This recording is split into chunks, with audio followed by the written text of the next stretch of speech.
Gentleman has won the Royal Victoria Marathon. He's a Canadian Marathon champion, three-time World Cross Country Championships competitor, NCAA runner, and a beer mile legend. I've been to the beer mile World Championships, and they all talk about Jim Finlayson. So this is our guest. Let's give a good Royal Victoria Marathon Expo welcome to Jim Finlayson. Thanks, Chris. Hi, everybody. Welcome, Jim. Thanks for doing this. Pleasure. Yeah, thanks for having me. Good stuff. So I want to get right to the good stuff. Now, I shot this on video, but I want to get your perspective on it. What was it like to drink 8 beer and run 2 miles at a world record pace? Can you walk us through that? I mean, so we're talking about the beer 2 mile here. And in the past, I'd only ever run the beer mile. I actually consulted with a doctor prior to the race, and he advised me to not do it. So that if I was going to do it, that I needed to make sure that it wasn't all in my stomach at the end of the race. But yeah, I would say it's like through about 5 or even 6 laps, everything felt pretty smooth, and the last 2 laps just felt heavy, and I could feel, I think you could see in the video as well that my stomach was getting a lot bigger with every lap at that point. And yeah, the last 2 laps were just a slog. Yeah, so I can geek out on this beer mile stuff all day if you want to get into it. But really, we should talk about marathons and stuff like that. And Jim is the coach of North America's fastest ever marathon runner, Cam Levins, who ran 2:05:36 in Tokyo just a couple of years ago. What's up with Cam now? He just ran the World Championships. What race does he have coming up next? Yeah, so he finished 12th at the World Championships. He had been injured after the Olympics last year, so we were really happy with the progression this year. And I think both of us left the World Championships feeling like he's got more in him. So next race is going to be the Houston Half Marathon, and then we do have a marathon lined up for the spring. I'm not sure if I'm allowed to disclose it yet, but he will be running a marathon in the spring. Not Tokyo. You can't say Tokyo out loud. But he will be running the Houston Half. All right, so we don't know if Cam Levins is running the Tokyo Marathon next spring. Correct. Hey, I don't know if everyone here knows, but I just want you to say it out loud.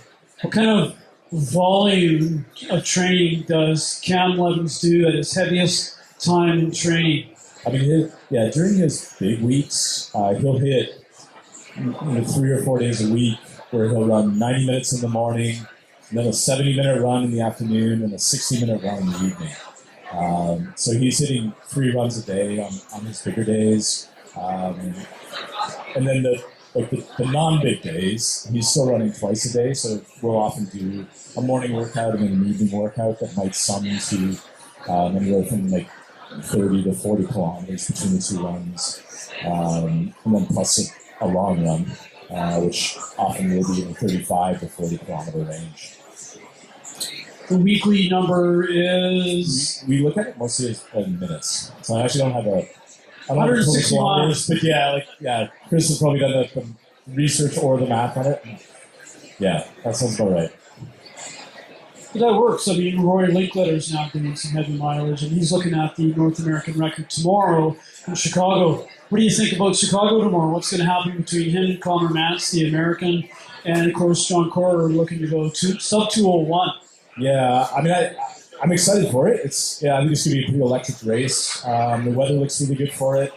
I mean, between Connor and Rory, I have to pick Connor on this one. I think Connor's just shown a lot more in his training and in his tune-up races.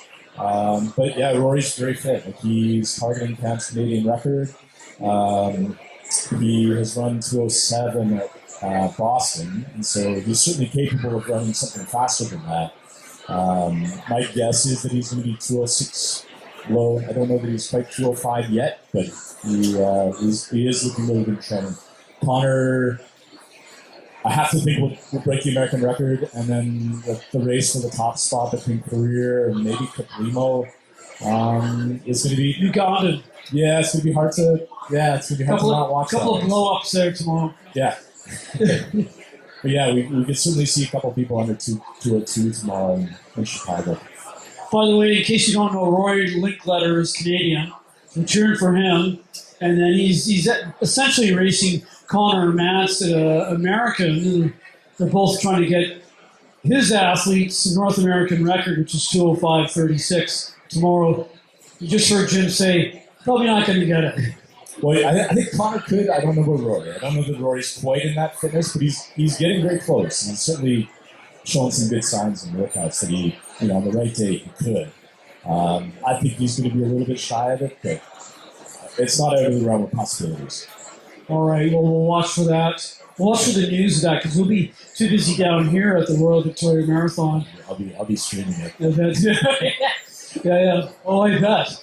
Hey, half marathon tips for tomorrow.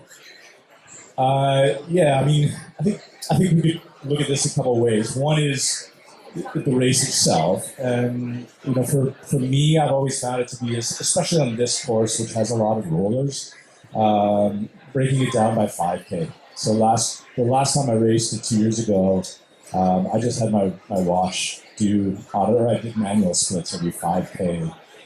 Because I find after about 5K, the ups and downs sort of even out a little bit, and it can give you a better sense of what your pace is, as opposed to trying to micromanage it every kilometer, where there can be a lot of fluctuation just because of the terrain.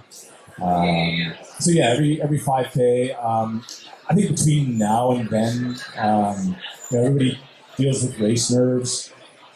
What I like to do is just try to focus on the small things that are right in front of me. So just making little small decisions today that are within my control, what I eat, how I rest, what other stimuli I might subject myself to kind of lower, say, any dopamine hits, that sort of thing.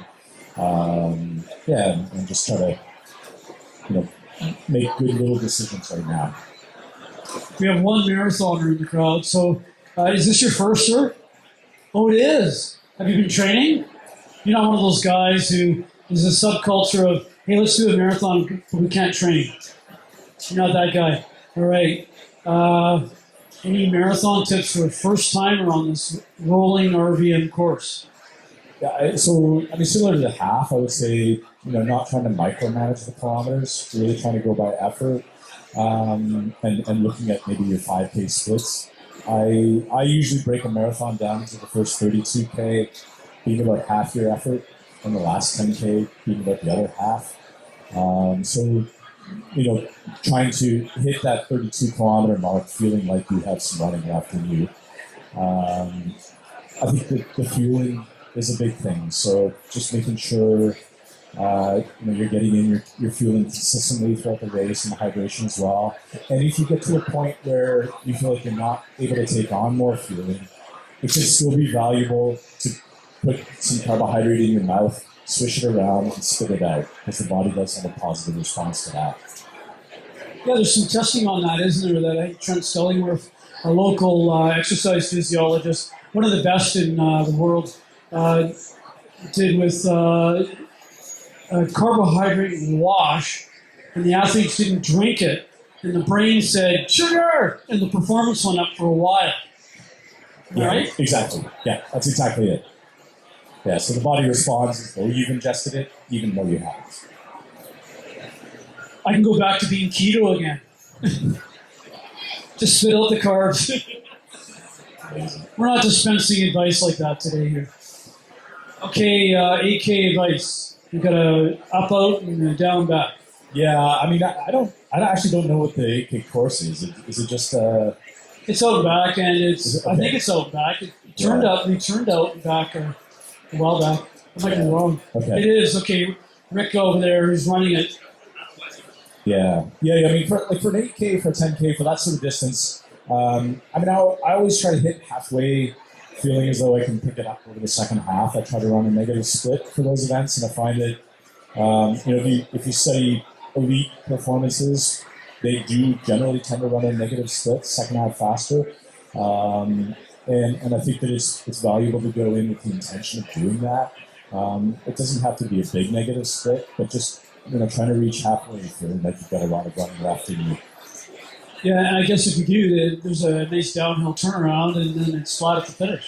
So why not, right? Exactly. Yeah. So when you see Terry Fox, give him a wave and thank you, and then tear off down the hill. Actually, the downhill, the flat, the uphill ends right at Checkerboard Hill, like right at the crosswalk, basically, and then it's flat, and then it starts to go down. So before you see Terry Fox, you should be turning up the heat on the second half of the final part of the marathon and half. If you got it left in you, sir, at the end of the marathon, yeah, give it a go there at the end. Hey, take me through. Let's go back to the beer mile because this is actually quite interesting. I don't know if anybody's watched beer mile at the world level, at this level. It's amazing how quickly you can drink beer. Now, Corey Bellamore from Ontario has got the world record at something like 4:20. You can correct me, 4:29. That's a mile with 4 beer. 4:27 now. 4:27. All right. So he's run 4:27 with drinking 4 beer. And are you quicker at drinking the beer? He's just a younger, faster athlete. No, I mean it's a bit of both. Like, I think we sort of tapped out how quickly the top people can drink the beer. We were looking at about 25 seconds for all 4, and that's the time that it takes to enter the transition, grab the beer, open it, drink the beer, walk the rest of the way through the transition, and then go, which is a 9-meter exchange zone. So yeah, it's 25 seconds around there for all 4 at the very, very upper end. And then Corey's just fit. I mean, he's running close to a 4-minute mile in the beer mile. Yeah, taking the beer part out, it's 4, and he's obviously at 3:55. And the deceleration, acceleration every lap as well. So yeah, it's pretty amazing. Didn't he run 4:30 with one shoe? Lost a shoe or something? Yeah, in Chicago. Was there a world-class guy running with an opener in his hand the whole time?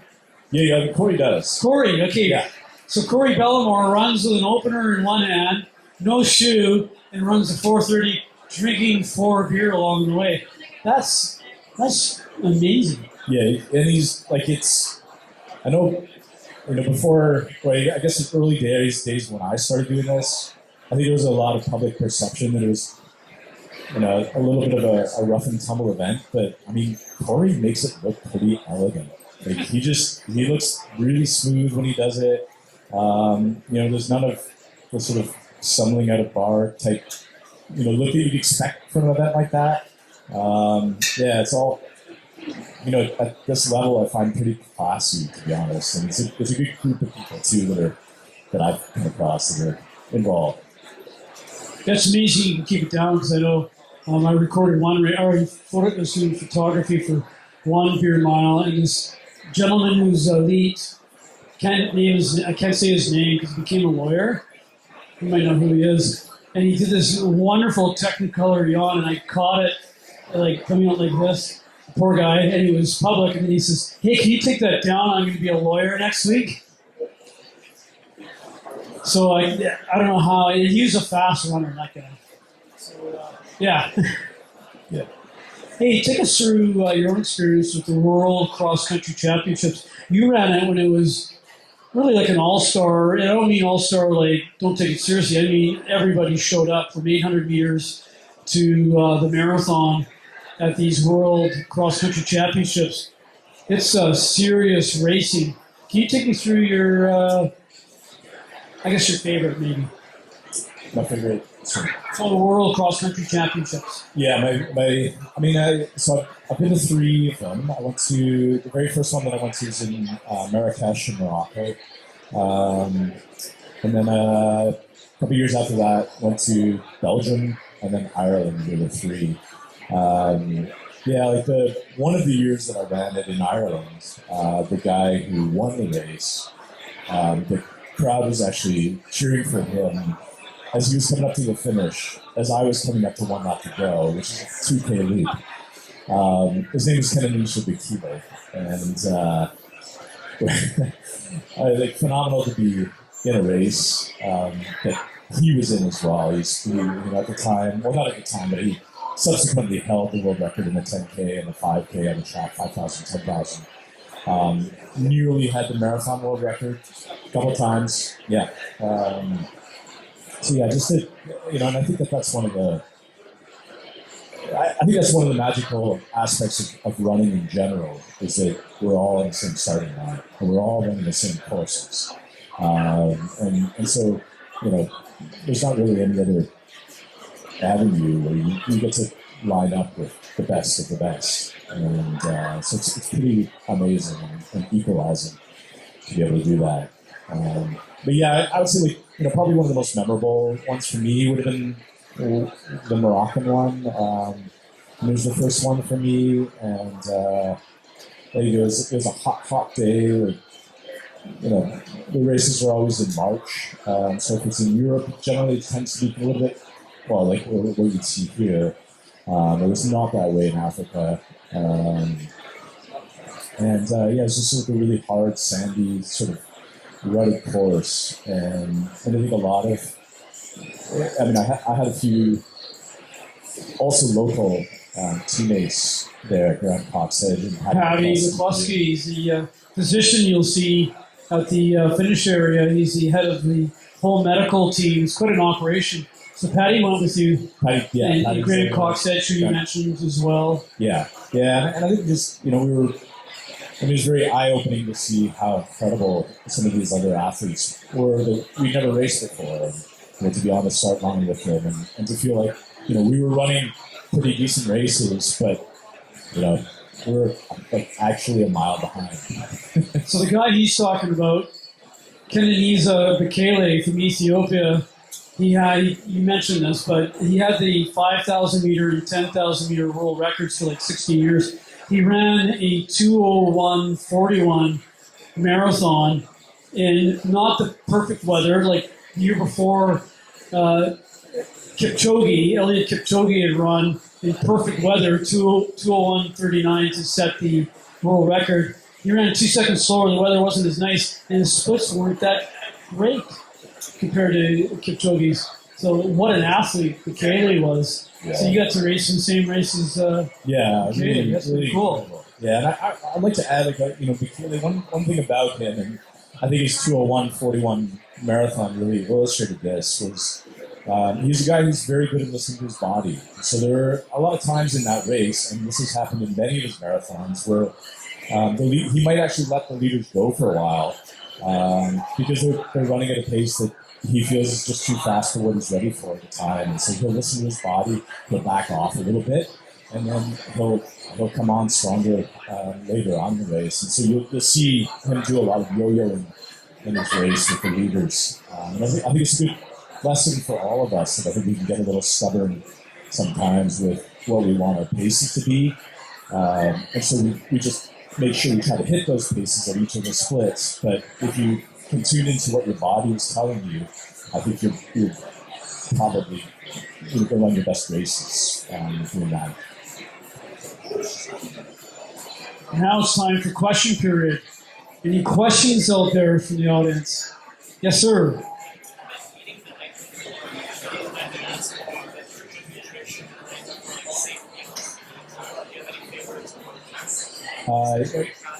So before a longer race, then? Yeah, I tend to eat something that's going to be fairly low in fiber. So something that's like a low residue diet. I'll do that in the last couple of days before a race. And I'm a big fan of rice, maple syrup, as all Canadians should be, fish. So I'll maybe have like rice and fish, or rice and maple syrup, and some sort of like a protein, like a tofu or something like that. Like very simple meals, but carbohydrate forward. A little bit of protein, a little bit of fat, but just making sure that, again, the fiber content is pretty low. Hydrating well, so electrolyte drink. maybe alternated with some water. The night before, I think sleep doesn't really matter. Try to get a good night's sleep. But if you don't, because you're thinking about the race, don't worry about it because it's not going to affect you that night. Believe it or not, it's the week leading up if you've had a reasonable amount of sleep. Am I right in that? Yeah, I would say I've had some really miserable sleeps the night before races, where it's like 3 or 4 in the morning, and I have to get up at 5 or 6 in the morning, and I just feel like I haven't slept at all. And I mean, I think it can have a small impact, but it's pretty small if you've slept well up to this point. How much sleep did you get before your national record in Copenhagen in the half marathon? What did you run, 68 minutes as a 50-year-old? Yeah, I was. I first of all, correct that I was 46 at the time, so this is not the 50 plus thing. That's so old. I mean, I think for me with that one, like sleep was a little bit messed up just because I traveled over to Europe earlier in the week, about 4 days before the race. So I was kind of sleeping at odd hours already. But I think by the time it actually came to the night before the race, I recall having a pretty decent sleep in the context of things. Like I probably got 6 or 7 hours of sleep. Yeah, you're used to that now, though. You have a daughter. Yeah. Although I actually go to sleep when she does these days. So I make sure that I get my sleep. Hey, I used to fall asleep playing Lego with the kids. Dad, look what I built. All right, any other questions? Yes, sir. Marathon man in the back. So when it comes to the race, I'm trying to think somewhere along 80 to 95 grams per hour. But being a slightly larger runner, would you recommend taking on the obviously not for this because in between for taking on the 80 to 95 per hour, but for the next one? I think right now you're in a great range. I haven't seen anything run counter to this yet, but when I was in a study in Australia in 2019, it was all about fueling and marathon performance. And the target that we were looking for then was about 90 grams of carbs per hour. And there was a guy out of England who was studying this. Like this was his job, was to study this. But he also happened to be looking at ketones at the time, sort of thing. But he was saying that our ability to use much more than that wasn't really there as runners, and that the 90 grams per hour was independent of sex and independent of body weight.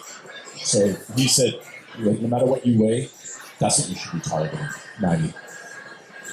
Now, like we've seen, I think with ultra marathoners taking on a lot more than that lately.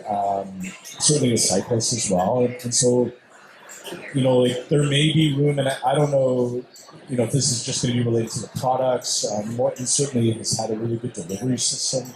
Having the mixed sugars makes a positive difference with how much you can take on, and so like it is possible that we could take on more than 90.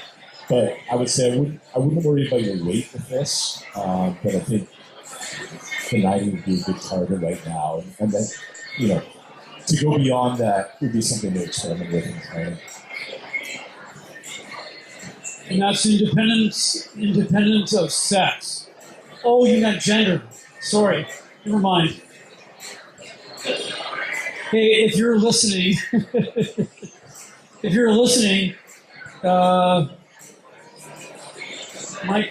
my introduction, I said that Jim ran the World Cross Country Championships a number of times for a pair of Vancouver Island Race Series branded technical socks.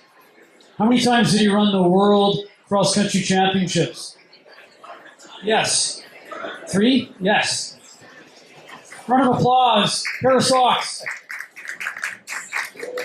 There you go. Any other tips for tomorrow, Jim? No, I would just go back to what I said before. For dealing with today's nerves, just make good small decisions now. Focus on what you can put in your body, getting some rest, keeping the stimulus low. I really like reading a book the day before. I just find it, my body knows the race is coming, and so if I can distract my mind a little bit with something that is meaningful and enjoyable to me, I find that very helpful.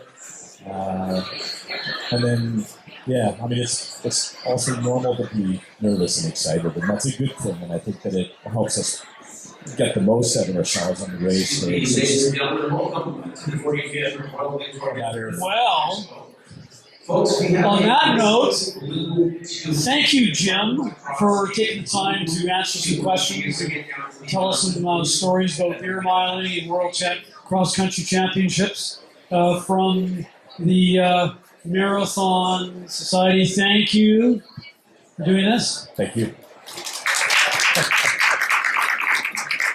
You preempted me. I was going to say, and Jim Finlayson. Thanks, everybody. Good luck tomorrow.